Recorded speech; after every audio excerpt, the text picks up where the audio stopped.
이 사도 바울의 유명한 은혜로운 고백이죠.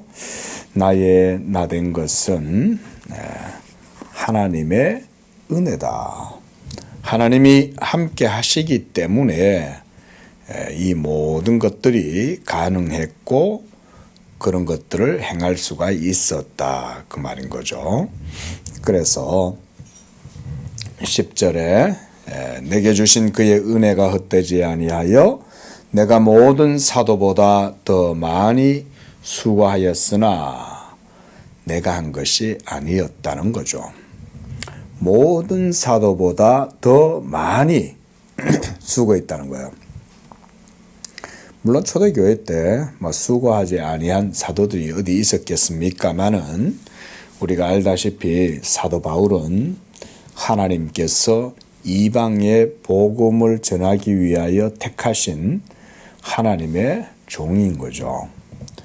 그런데 이 사도 바울을 하나님이 택하시고 복음의 수종자가 되게 하셔서 그의 사역을 통해서 전 세계에 예수 그리스도의 복음이 전파되게 하신 것이죠. 하나님의 섭리가 얼마나 대단합니까? 참 그리스도의 박해자고 교회의 핍박자 아니었습니까? 그리고 열심이라면 둘째 가라면 서러울 그런 열심당원 아니었습니까? 그리고 그는 베냐민 지파의 가말리엘 학파의 문화생이고 영갑자들보다 율법에 대하여는 훨씬 더 열심이었던 바로 그런 사람을 주님이 쓰시는 거죠. 여러분 기억하십시오. 어떤 연약함 속에 있어도 주님이 붙드셔서 쓰시면 거기에 의미가 있고 가치가 생깁니다. 왜냐하면 하나님 그분 자신이 진리이시고 그분 자신이 능력이시고 그분 자신이 본체요 본질이시기 때문에 그 하나님의 손에 붙들린 바 되면 하나님은 어떤 모양이든 하나님이 쓰십니다. 근데 우리는 보통 어떻게 생각하냐면 내가 한다고 생각을 많이 하는 거예요. 오늘 우리가 본문을 통해서 먼저 이 고린도전서 15장 10절에서 살펴보고자 하는 것이 바로 그것입니다. 우리가 하는 것 같지만 사실은 우리의 신앙의 모든 열심과 그 모든 행위의 원천에는 예수 그리스도께서 모든 것에 의의 원천이 되어 주신다. 오늘 이것들을 우리가 보려고 그러는 거예요. 사도 바울도 지금 정확하게 그 고백을 하고 있어요. 우리가 알다시피 사도 바울의 모든 서신 가운데 사도 바울이 하나님의 은혜에 대한 고백을 많이 하잖아요. 그 은혜에 대한 고백의 정수, 한마디로 그 핵심을 말하라고 하면 나는 죽고 내 안에 그리스도가 사시는 거죠. 이게 사도 바울 신학의 핵심 아닙니까? 응? 나는 죽었고 내 안에 사는 이는 그리스도시고 나는 이제 율법에 대하여 죽었고 그러므로 이제는 내 속에 역사하시는 이의 역사하심을 따라서 내가 수고한다. 이런 게 전부 사도 바울의 신학의 근간을 이루고 있는 거죠. 이런 게. 그러니까 사도 바울에게 있어서는 내가 했다라고 말할 수 있는 그런 자리가 한 자리도 없어요.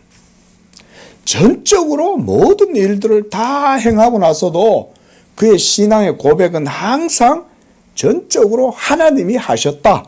이 고백을 했던 거죠. 그래서 내가 모든 사도보다 더 많이 수고했지만 그 수고를 사도 바울은 하나도 자랑하지 않는 거예요. 우리가 기독교 강요를 공부를 제대로 하면 사도 바울의 이런 고백과 같은 그런 고백의 경지에 우리도 도달해야 돼요.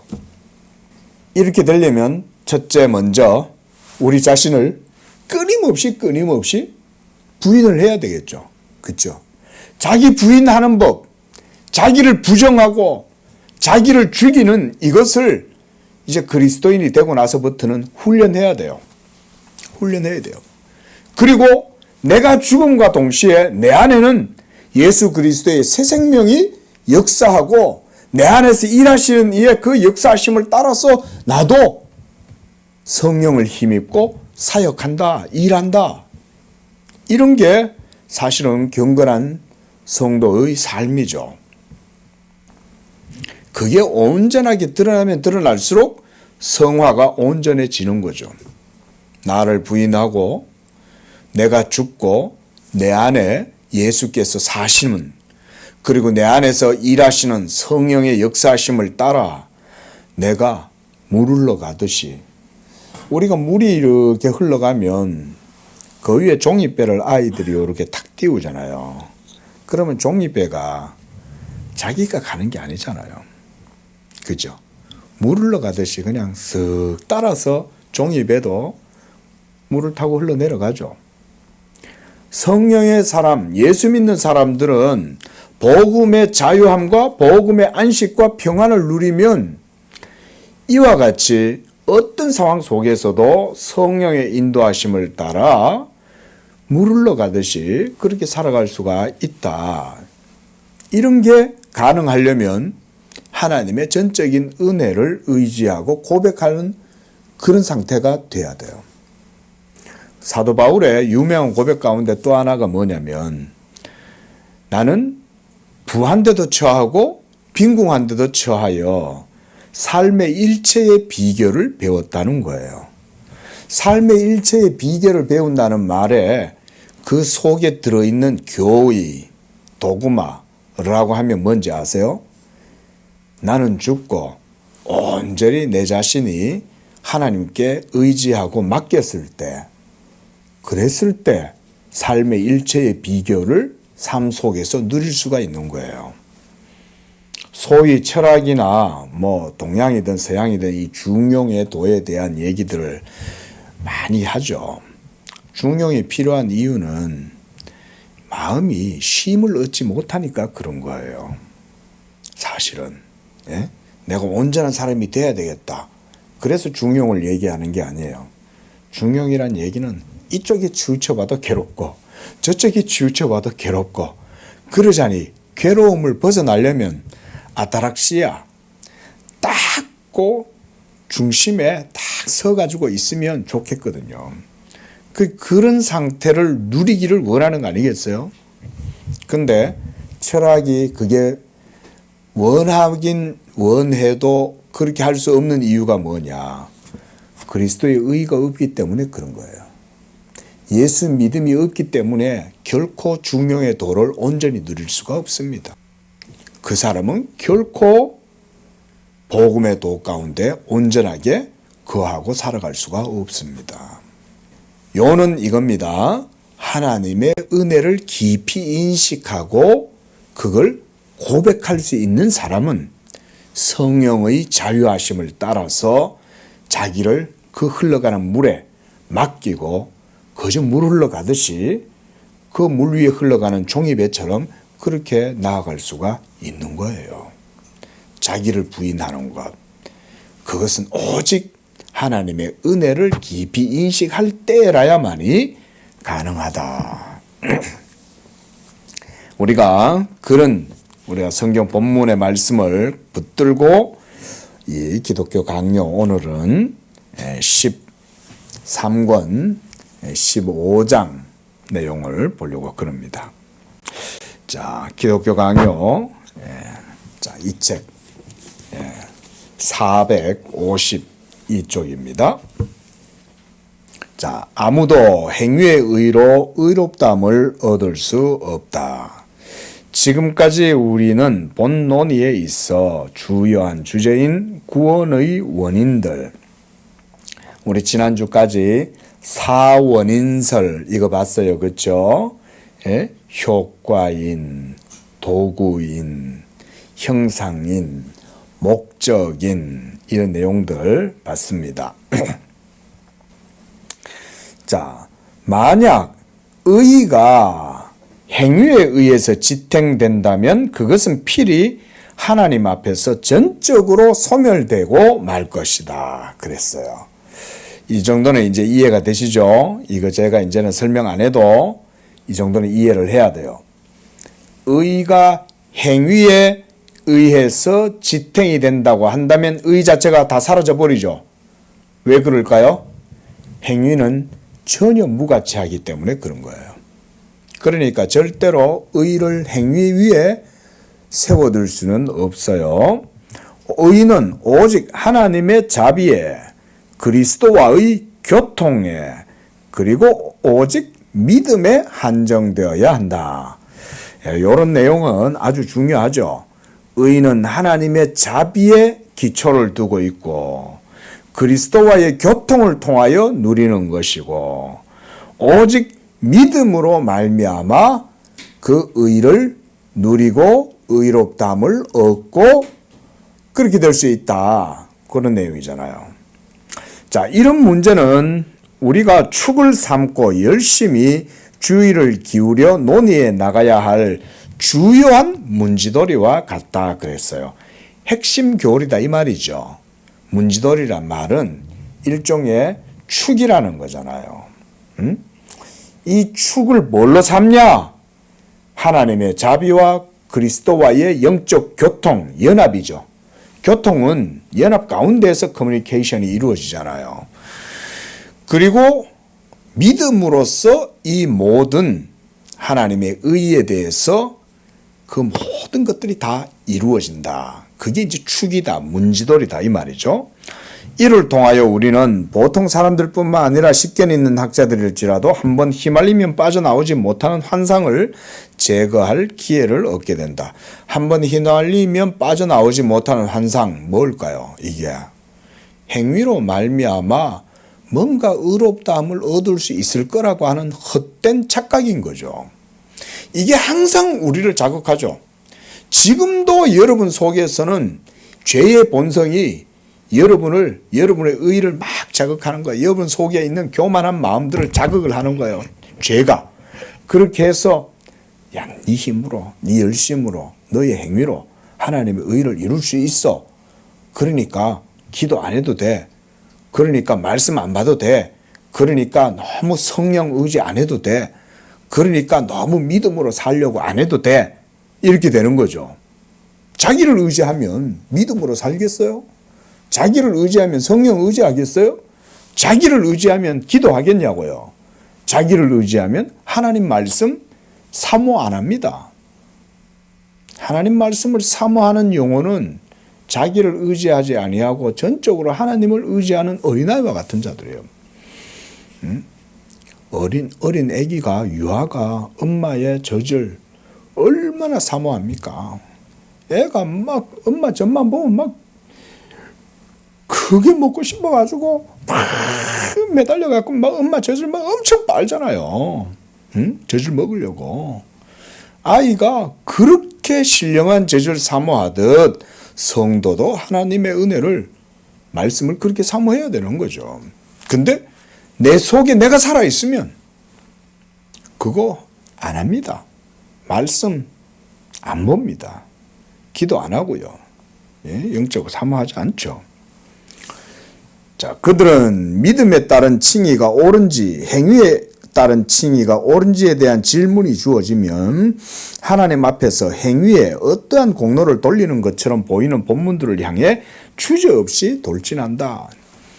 뭔 말이냐면 성경을 읽다 보면요. 성경 속에 사람의 행위에 공로를 돌리는 듯한 표현들이 있거든요. 예를 들어서 이런 거죠. 가령 예를 들어서 예수님이 이렇게 얘기하죠. 저희의 수고와 저희의 눈물에 상을 줄 것이다. 이런 표현이 있잖아요. 그러면 수고와 눈물과 노력이 있었다는 거죠. 너희는 내가 줄일 때에 먹여주었고 내가 목마를 때 마실 물을 주었고 내가 갇혔을 때 돌봐주었고 그랬으니 착하고 충성된 종아 잘했다. 열골 권세를 받아라. 예를 들어서 이런 성경 구절이 나오면 그걸 전부 다 행위의 공로로 해석을 해버린다는 거예요. 근데 성경을 깊이 있게 보면 그런 본문들은 결국 그걸 얘기하는 게 아니었죠. 근데 스콜라주의자들, 여기서 지금 칼빈이 말하는 것은 지금 주요 논적들은 로마 교회의 스콜라주의 신학자들이에요. 그들이 신학을 한다면서 그때 당시에 주로 했던 주제가 뭐냐면 칭의를 무너뜨리고 인간의 행위를 강조했던 거예요. 예?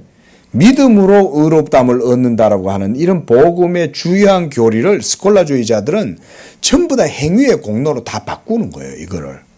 그 칼빈이 그런 사람들을 논적으로 대상으로 삼아가지고 지금 공격을 하고 있는 거죠. 비판을 하고 있는 거예요. 성경 속에서 수고하고 충성되고 힘쓰고 열정이고 이런 표현만 나오면 전부 다 행위로 갖다가 행위의 도식으로 다 갖다가 대입을 시켜가지고 행위의 공로의 값으로 바꿔버린다 이 말인 거죠. 근데 성경이 그래 보여도 성경을 조금만 더 자세하게 보면 성경이 그 말을 하고 있는 게 아니라는 걸 알 수 있죠. 자, 정작 예수님이 이렇게 말씀하시잖아요. 주여, 나는 주님이 줄일 때에 먹여주었고 목마를 때 마실 물을 주었고 벗었을 때 옷을 입혀주었고 돌봐주지 않았습니까? 그랬더니 예수님 뭐라 그랬어요? 너희가 언제 그랬냐? 나는 너희를 도무지 알지 못한다. 이렇게 말씀하시고 도리어 다른 사람을 향해서는 네가 그렇게 했다. 이렇게 얘기하잖아요. 그런 본문들을 우리가 해석할 때 그 뭔 의미가 그 속에 담겨 있는지를 바르게 해석해야 되는 거죠.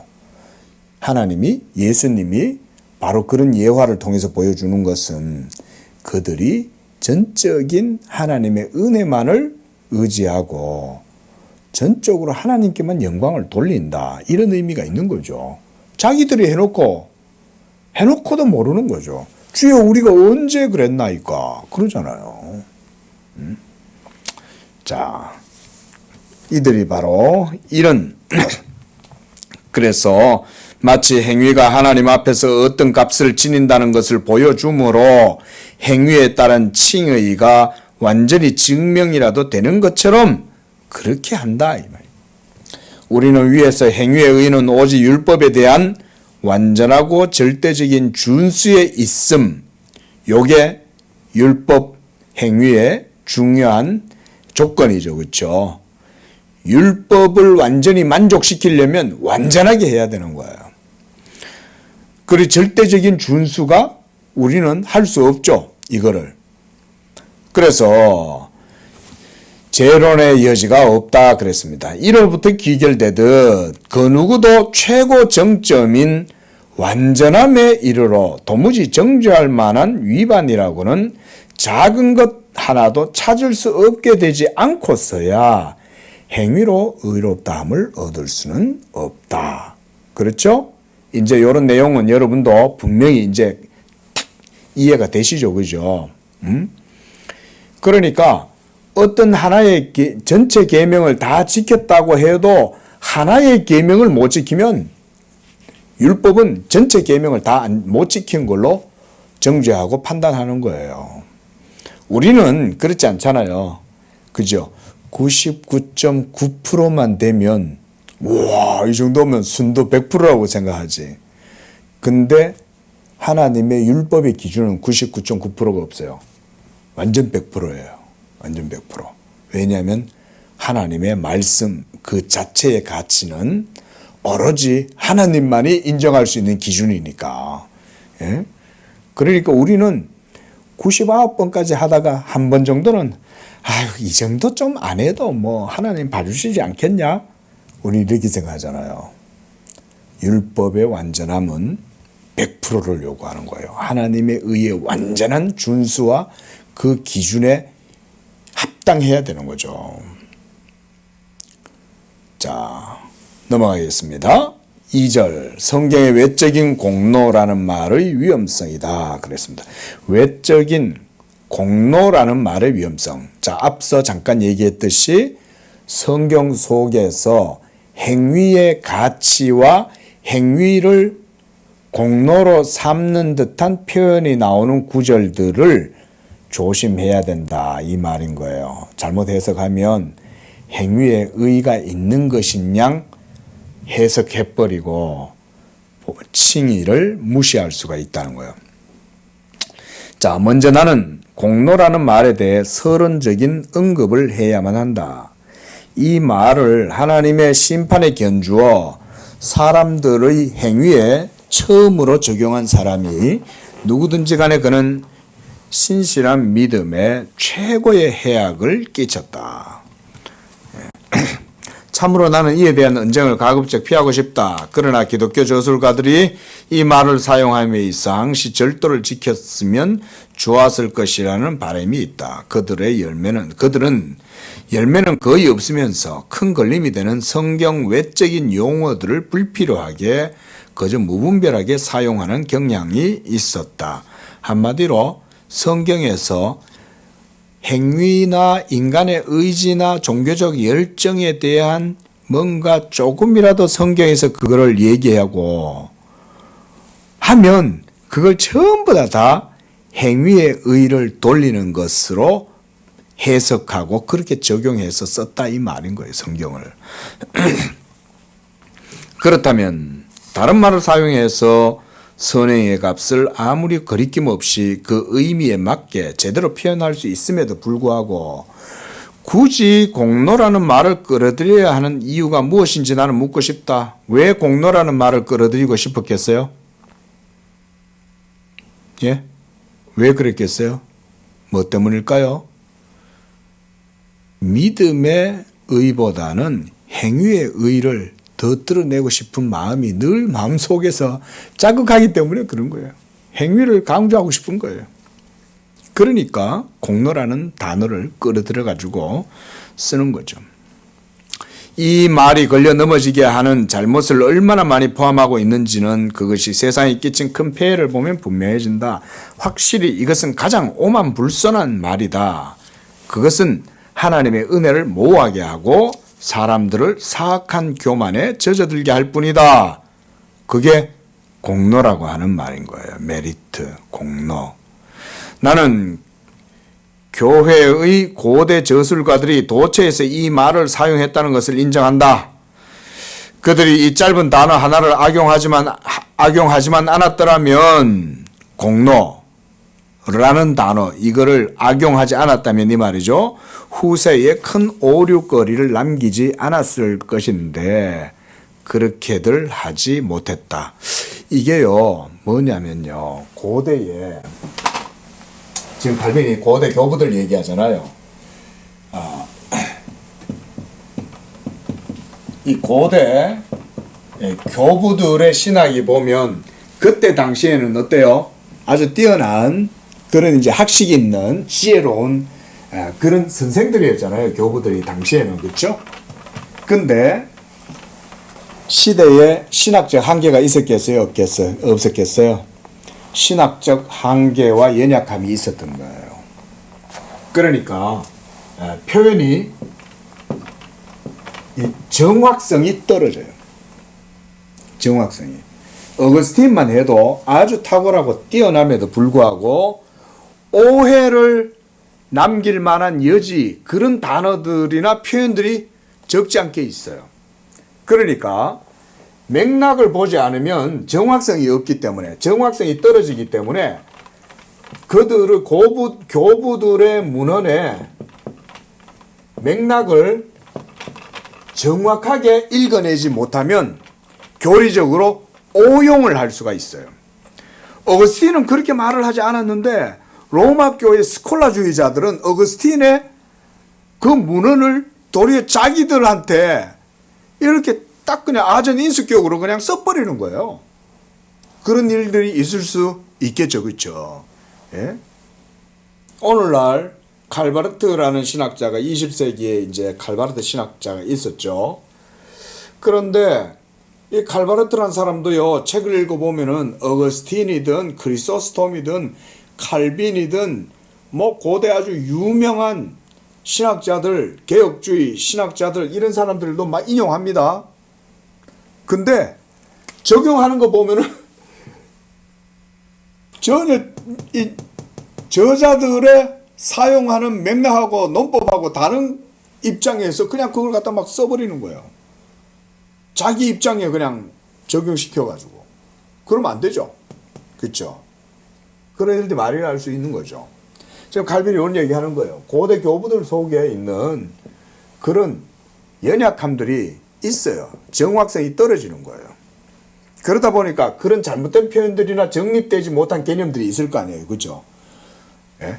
칭의라는 것도 종교개혁 당시 때 와서 루터와 그리고 그 종교개혁 후대들 16세기, 17세기에 이르러서 이제 칭의에 대한 개념이 명확하게 세워지고 그리스도론과 속죄론과 이런 것들이 정확하게 이루어졌죠. 근데 중세의 안셀무스 정도만 돼도요, 뭐 보석설 얘기를 해도 정확하게 표현을 못했어요. 어거스틴이 뛰어난 게 뭐냐면 벌써 그때 당시에 어거스틴은 놀라운 하나님의 은혜에 대한 은총론을 쓰고 또 삼일체론이라든가 여러 글들을 통해 가지고 그 이전 교부들이 통합적으로 모두 다 이루지 못했던 것을 어거스틴이 거의 직대성했다고 할 수가 있는 거예요. 그러니까 어거스틴은 사실은 대단한 인물인 거예요. 사도 바울 이후에 하나님께서 자기 교회의 신학을 위하여 교리를 위하여 어거스틴 같은 종을 세우셨다라고 우리는 보시면 돼요. 그렇게 보셔도 무리가 없어요. 하나님이 자기 교회 신앙과 신학을 세우고 지키기 위해서 그런 정통성 있는 신학자들을 세웁니다. 근데 그들 속에도 100% 완전함은 없어요. 연약함이 있어요. 연약함이. 근데 스콜라주의자들은 바로 그런 것들을 자기들의 입맛에 맞게 바꿔갖고 쓴다. 자, 그게 바로 454쪽 제일 위에 있는 내용이죠. 그렇게 하지 못했다는 거예요. 완전하지 못한 거죠. 그럼에도 불구하고 적잖은 곳에서 진리에 대한 편견을 보이지 않으려고 애쓴 그들의 의도가 우리에게 증언된다 그러죠. 그렇죠. 정확성이 떨어지긴 하지만 개념이 아직까지는 신학적 개념, 그렇죠. 이 개념이 정립이 안 된 거죠. 이 개념 하나가 형성된다는 거는 우리가 알다시피 역사성이 있어야 됩니다. 여러분, 단어가 하나 만들어질 때는요, 그냥 만들어지지 않죠. 역사적 정황 속에서,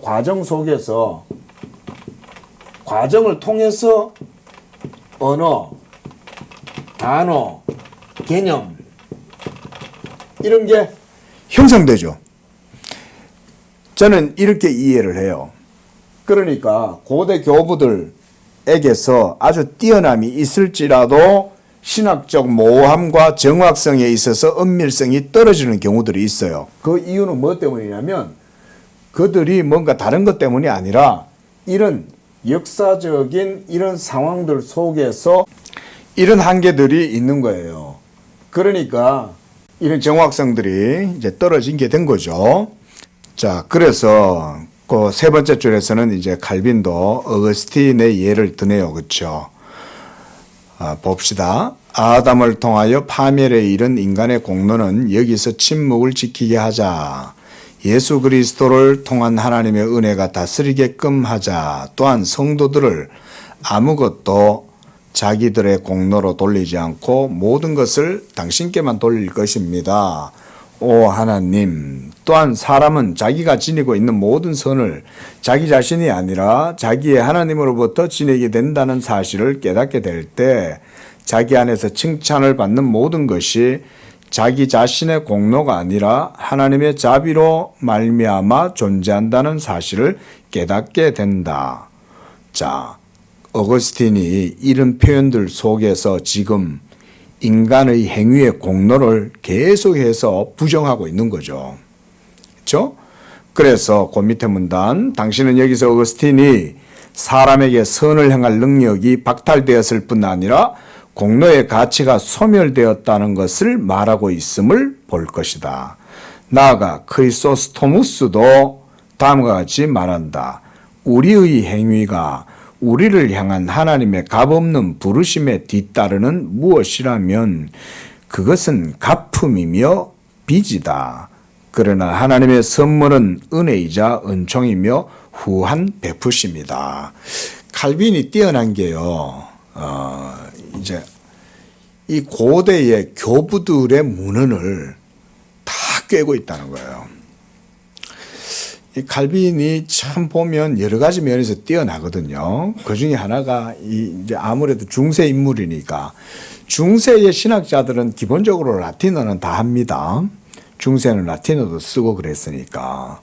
그러니까 특히 칼빈은 이 문헌을 파악하는 이런 능력도 아주 뛰어났던 것 같아요.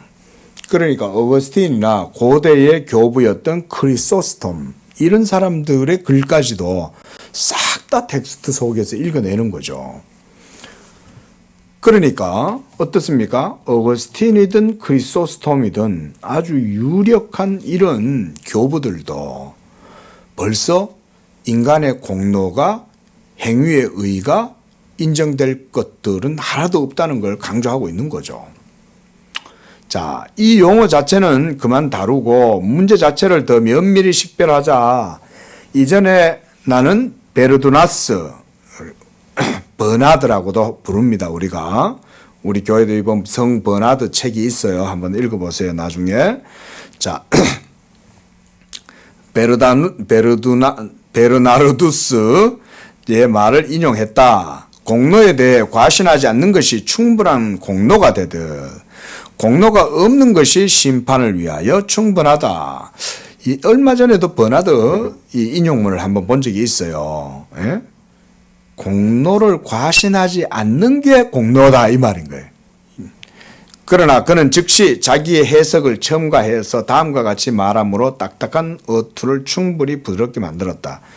이러함으로 마음을 기울여 공로를 지니도록 하라. 그것을 지니게 되거든 그것이 주어진 것임을 알라. 열매를 곧 하나님의 자비를 소망하라. 그리하면 가난과 배은망덕과 과신의 위험에서 벗어나게 될 것이다. 공로가 부족하지 않으나 과신하지 않는 교회나 공로가 없어도 자신감이 부족하지 않은 교회는 복되다. 공로가 없으면 여러분들은 자신감을 잃어버립니까? 도리어 자신감을 찾습니까? 우리 그런 거 있잖아요. 어떻게 보면 지금 사실은요, 이 교리적으로 제가 쭉 기독교 강요를 읽지만 이건 굉장히 실천적인 겁니다, 원래. 한번 얘기해 볼까요? 자, 여러분들은 삶에서 희열을 느낄 때가 언제입니까? 여러분이 뭔가 대단한 업적을 이루고 금자탑을 세우고 그래서 내가 행한 것으로 인해서 만족하면서 이야 내가 했어. 내가 아주 많은 사람들에게 호응도 얻고 내 노력의 결과로 금자탑을 세웠어.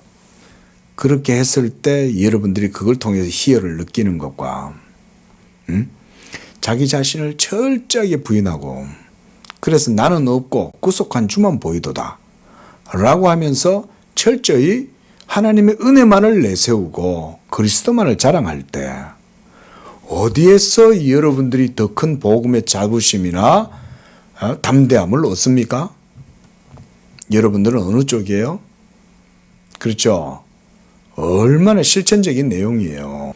그런데 진짜 자유하고 담대함을 가지는 사람은 예수 그리스도의 은혜를 깊이 인식하면 인식할수록 하나님의 위로와 평안과 안식과 복음의 자유와 담대함을 누리죠.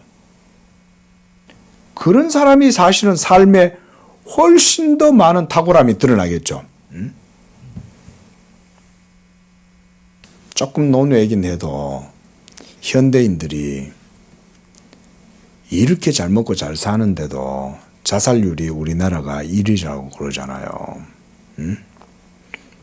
자살률이 엄청나대요. 하루에 40명씩 자살을 하니까. 근데 뉴스에도 안 나와. 자살해도 이제는 너무 많이 자살할까. 예. 뉴스에도 안 나와. 자살 통계는 이제 암암리에 이제 통계는 잡히겠죠. 왜냐하면 자살 처리를 해야 되니까. 근데 그 자살한 사람들 보세요. 결코 부정한 사람들이 아닙니다. 오히려요, 힘들고 어렵게 사는 사람들은 자살 안 합니다. 근데 정작 그렇지 않은 사람들이 자살을 합니다. 그 사람들이 열심히 안 살아봤겠어요? 그 사람들도 나름대로는 열심히 살아서 지금 그 사회적인 자신의 위치, 그 정도까지 자기의 삶의 조건 그 정도까지 도달한 거예요. 그 정도까지. 그렇게 열심히 살았는데 왜 자살을 하냐 이거죠. 자기들의 행위의 의 속에서는 영혼의 진정한 만족을 찾을 수 없으니까 그런 거죠. 이보다 조금 전에 버나드는 자기가 사용하고 있는 공로라는 말의 경건한 뜻을 충분히 상세히 보여주었다. 왜 교회는 공로에 관심을 쏟는가? 하나님의 계획을 자랑하는 것이 더 확고하고 더 확실한 이유가 아닌가. 하나님은 자신을 부인할 수 없으시다. 그는 자기가 약속하신 것을 행하실 것이다. 그러므로 당신은 무슨 공로로 우리가 은혜를 소망하게 됩니까? 라고 물을 필요가 없다. 무엇보다 당신은 너희를 위함이 아니요 나의 거룩한 이름을 위함이라는 말씀을 듣고 있기 때문이다. 왜냐하면 공로가 충분하지 않다는 것을 아는 것으로 충분하기 때문이다. 이해되세요? 이 말, 이게 버나드가 했는 말이죠. 우리의 공로 없음을 인정하는 게 공로라는 거예요. 예? 그게 공로라는 거예요. 이런 게 전적인 은혜를 이제 강조하는 거죠. 그렇죠? 자, 우리가 이제 이 2절까지 봤는데요. 뭐 계속 얘기하죠.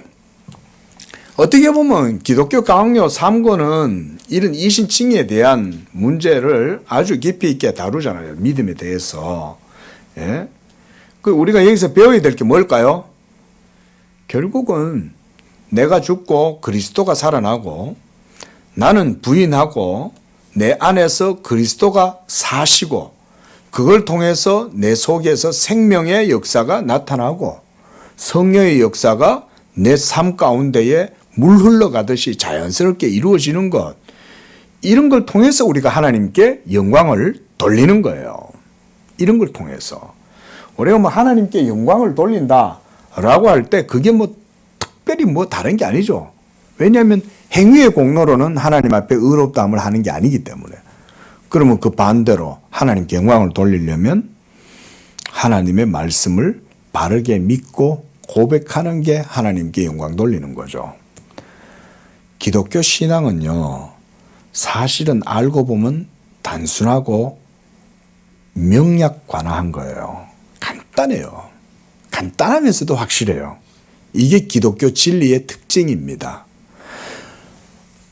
보통은 성경을 잘 모르니까 성경을 읽다 보니까 막 헷갈리고 어려운 것 같아. 왜 어려운지 아세요?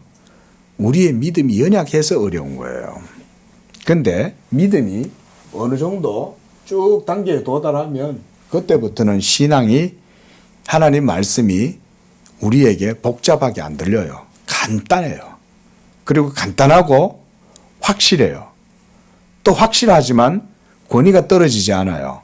오히려 하나님의 말씀의 권위는 보다 더 분명해져요. 그런 게 기독교 신앙의 교리죠. 그거를 우리가 이제 이 하나님의 여호와의 산에 올라가려면 이제 그 경지가 어느 정도 높이 올라가야죠. 최소한 여호와의 산의 중턱까지는 올라가야 어느 정도 보이는 거예요. 이 은혜의 산에. 산 위에 올라가서 뭐 그런 찬송도 있잖아요. 그러니까 이만큼 여호와의 산에 올라가서 내려다보면 간단하죠. 복음이. 복잡하지 않아요. 예수 믿으세요. 이 한마디 속에 다 들어있다고 할 수 있죠. 그렇죠? 항상 우리 자신들을 부인하고 내 속에 역사하시는 그리스도의 그 역사를 따라 우리도 사도 바울처럼 힘써서 수고하되 수고하고 열심히 하고 난 이후에는 내가 한 것이 아니라 내 안에서 나와 함께 하시는 하나님의 은혜의 역사 때문이다. 우리도 이렇게 고백할 수 있기를 바랍니다. 기도하겠습니다. 자비로우신 하나님 아버지, 오늘 이 본문의 말씀들을 통해서 우리 자신들을 더욱더 하나님의 은혜 아래 깊이 내려놓고 오직 주님의 은혜만을 의지하고 그리하여 우리의 나 자신됨, 그것은 오직 하나님의 은혜라는 것을 고백하는 그런 믿음으로 나아가도록 도와주시옵소서. 날마다 자기를 부정하고 자기를 그리스도와 함께 십자가에 못 박고 그리스도와 함께 다시 살리심을 받아서 성령의 역사하심을 따라 하나님의 뜻을 이루고 살아가는 그런 영적으로 살아있는 생명의 삶을 살아가도록 축복하여 주시옵소서. 예수님의 이름으로 기도합니다.